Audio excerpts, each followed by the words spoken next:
বেশ কিছু চ্যালেঞ্জিং মানে সময় বা ইস্যু মোকাবেলা করতে হচ্ছে ডক্টর মোহাম্মদ ইউনূসের এই সরকারকে।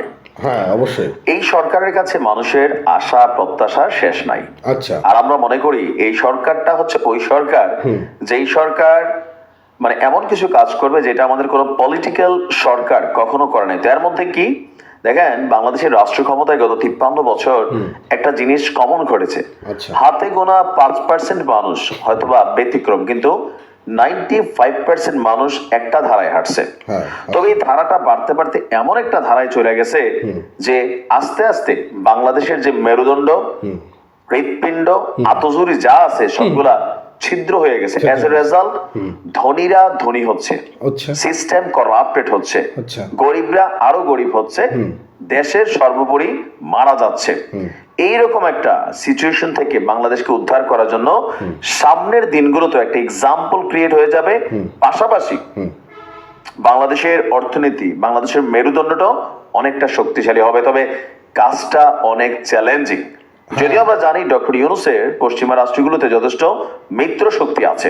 এখন কথায় না কাজে হচ্ছে বন্ধুত্বের পরিচয়, সেইটা প্রমাণ করার টাইম আসছে। তবে নতুন এক অ্যাকশনে যাচ্ছেন ডক্টর মোহাম্মদ ইউনূস। আপনি জানেন গেল 16 বছর না, গেল 53 বছরই আমরা ধরতে পারি, বাংলাদেশ থেকে হিউজ পরিমাণ টাকা আমাদের এমপি মন্ত্রীরা, আমলারা, সরকারের বড় বড় পদ পদবিতে থাকা ব্যক্তি বিশেষরা, ব্যবসায়ীরা এই দেশ থেকে পাচার করে পৃথিবীর উন্নত রাষ্ট্রগুলোতে তারা নিয়ে যায়।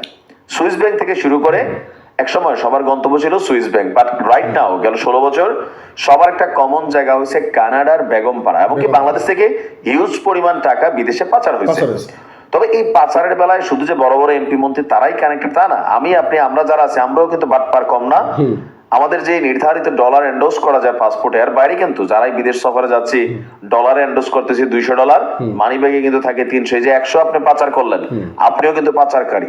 আবার এই যে যারা আমরা হুন্ডিতে টাকা পাঠাই, আমরা আরো বড় পাচারকারী। মুখে মুখে এক একজনের দাড়ি এত বড়, তারপর দেশপ্রেমের কথা বলে বেহস করে ফেলি আমরা প্রবাসীরা, আমরাও কিন্তু বড় টাকা পাচারকারী যারা হুন্ডিতে লেনদেন করে। যাই হোক, আলোচনার বিষয় হচ্ছে যারা বড় ধরনের রাঘব বোয়াল।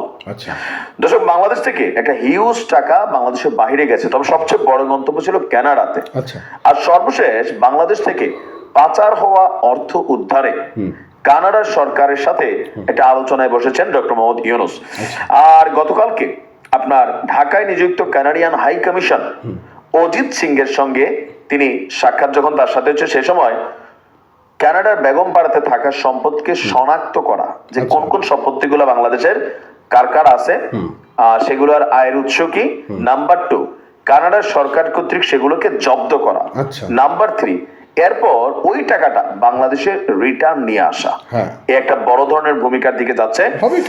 ডক্টর ইউনূস বলছিলেন যে বাংলাদেশের রাজনীতিবিদরা এমনকি আওয়ামী লীগের রাজনীতিবিদরা বাংলাদেশ থেকে শত শত বিলিয়ন ডলার চুরি করেছে এবং এর একটি অংশ কানাডায় পাচার করা হয়েছে, যার মধ্যে টরন্টোর কুখ্যাত বেগমপাড়ার কথা আছে। তিনি বলছেন যে এই সম্পদ উদ্ধারে কানাডার সরকারের সাহায্য প্রয়োজন। ইভেন চুরি হওয়া এই অর্থ বা কানাডার বেগমপাড়াতে যারা বাড়িঘর করছেন সেই সম্পদকে আপনার বাংলাদেশে রিটার্ন করানোর জন্য বা সেই সম্পদকে জব্দ বা কিভাবে কি করা যায় এ ব্যাপারে ডক্টর ইউনূসকে সমর্থনের আশ্বাস দিয়েছেন কানাডিয়ান এই দূত। তিনি বলছেন যে অন্তর্বর্তী সরকার কর্তৃক চিহ্নিত ব্যক্তিদের কাছ থেকে কানাডা সরকারে পাচার করা অর্থ জব্দ করার জন্য কানাডার একটি প্রক্রিয়া রয়েছে। তার মানে ডক্টর মোহাম্মদ ইউনূস একটা তালিকা দিয়েছেন। হইতে পারে এটা দুদকের মাধ্যমে অথবা অর্থনৈতিক যে ইন্টেলিজেন্স গ্রুপ আছেন তাদের মাধ্যমে। তো সেই তালিকাটাকে কানাডিয়ান সরকার চিহ্নিত করবে, জব্দ করবে, এমনকি একটা প্রক্রিয়ার মাধ্যমে এটা বাংলাদেশে ফিরে আসার আশ্বাস দিয়েছেন। তো আর পরে পাশাপাশি আপনার সরকারের বিভিন্ন কর্মকাণ্ডেরও তিনি প্রশংসা করছেন। আর আমরা যদি দেখি কানাডা বাংলাদেশের সঙ্গে বাণিজ্য সম্প্রসারণ, বিনিয়োগ আরো অনেক কিছুই করতে আগ্রহী। আর যেহেতু আপনার এখন এই মুহূর্তে বাংলাদেশের অর্থনীতিতে একটা ধাক্কা আছে, সো এই ক্ষেত্রে বিদেশি এই টাকাগুলা ফেরতের ব্যাপারে সর্বপ্রথম কানাডাতে হাত দিচ্ছেন।